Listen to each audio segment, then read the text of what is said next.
একটা পেজে আমি দেখেছিলাম মুড়ি দিয়ে কি বানানো যায়। তারপর আমি সেই কাজ শুরু করে দিলাম। শুনছি যে বড় বড় রেস্টুরেন্টে মুড়ি দিয়ে সুন্দর একটা রেসিপি বানানো যায়। তাই আর দেরি না করে আমিও ট্রাই করে ফেললাম মজাদার মুড়ি দিয়ে পিৎজা বানাতে। আমার বেশি কিছু লাগেনি, শুধু 4টা ডিম আর টমেটো আর 3টি কাঁচামরিচ আর স্বাদ মতো লবণ, যে যেমন খান তেমন দেবেন। আর আমি দোকান থেকে আগের থেকেই কিনে এনেছিলাম সস। বাট আমার মুড়ি দিয়ে পিৎজা খেতে এই প্রথম খেলাম, ফার্স্ট টাইম খেলাম, কিন্তু অনেকটা স্বাদ, অনেক সুস্বাদু লাগছে খেতে। আপনারাও বাসায় ট্রাই করতে পারেন আমার মতন পিৎজা। কে কে খেতে চান? আপনারাও কিন্তু ভুলেন না, মুড়ি দিয়ে পিৎজা আর ডিম দিয়ে অবশ্যই বানাবেন, বাসায়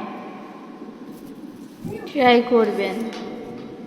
আর এর ভাগে আমার দুষ্টু মিষ্টি ছোট্ট একটা মেয়ে, সে লটকন খাচ্ছে আর বলছে, ওয়াও কি সুস্বাদু খেতে, আম্মু তুমি কি একটু খাবা? সে আবার লটকনটা একটু আমার দিকে দেখাচ্ছে আর বলছে, আম্মু অনেক টক লাগছে, তুমি কি একটু খাবা? আমি বলছি, না আম্মু তুমি খাও, আমি আর খাচ্ছি না। তারপরেও আমি একটু খেলাম।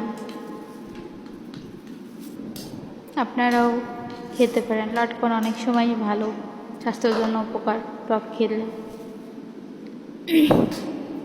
কিছু না বলে আমিও শুরু করে দিলাম।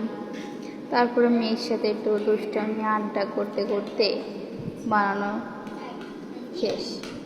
কিছুক্ষণ বানাই আপনারা দেখেন, তাহলে জীবন তো আর থেমে থাকে না, কিছু কিছু তো আইটেম বানাতেই হবে। কি করব, সন্ধ্যার দিকে খাওয়ার কিছু পাচ্ছি না, তাই মনে করলাম দেই ফেসবুক ঘেটে ঘেটে, ইউটিউব ঘেটে ঘেটে কিছু পাই কি সহজে, যেটা পেলাম সেটা বানাতে শুরু করে দিলাম। আপনারাও বানাতে পারেন আমার মতন মুড়ি দিয়ে ডিম দিয়ে পিৎজা।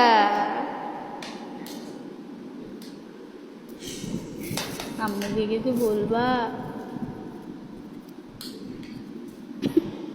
মজাদার পিৎজা রেসিপিটা সম্পূর্ণ করা হয়ে গেল।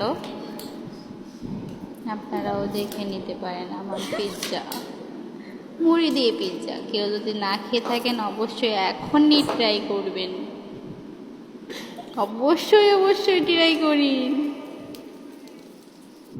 একদম সহজেই হয়ে গেছে। ভালো থাকবেন সবাই, আল্লাহ হাফেজ।